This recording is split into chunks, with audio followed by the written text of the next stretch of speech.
And I heard a pow pow from a gunshot. It's coming from that direction. I took off running towards the trash can. It's something I don't typically experience on a daily, but I'm getting used to it. And sadly, She's right. Dodging bullets while waiting for the bus should not be normal. That woman's terrifying story is a snapshot of what people in the city say is a rising gunfire. As we come out of the pandemic and more return to being out and about, News 4 is asking the city what it's doing to tamp down on the gunplay. News 4's Ashley Lincoln is live downtown tonight. Ashley.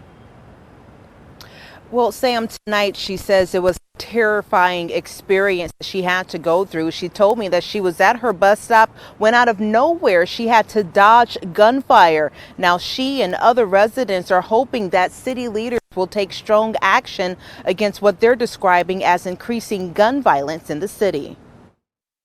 I ran right here and all I could do was scoot down like this. Sarah Gillen says she stayed in this position for nearly 3 minutes while dodging gunfire at her bus stop near North Market in Florissant. And I heard a pow pow from a gunshot. It's coming from that direction.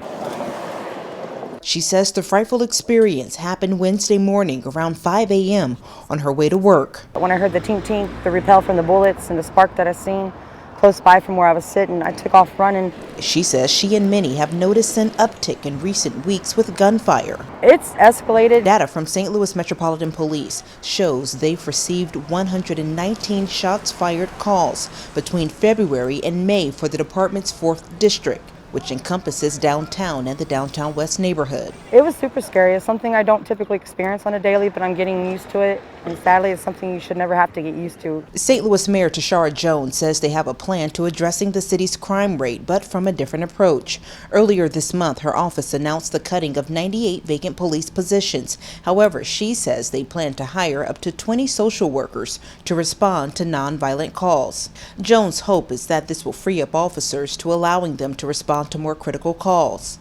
And this week, the city's public safety director announced the cutting of ballooning overtime for officers to help offset $4 million that's been cut from the department's budget. City leaders say they are now moving to a more strategic placement of officers during peak hours of crime and relying on data to offset increasing crime numbers. I just pray for the safety and that they kind of buckle down on everything. It's just getting too out of hand. And it's also worth noting that the department launched its summer violence operation plan. Now, what this is that they are strategically placing officers from their SWAT team and strategic specialized officers. These officers will work overnight in high crime areas. Of course, this is a story that will continue to follow as this program is rolled out. In downtown, Ashley Lincoln, News 4.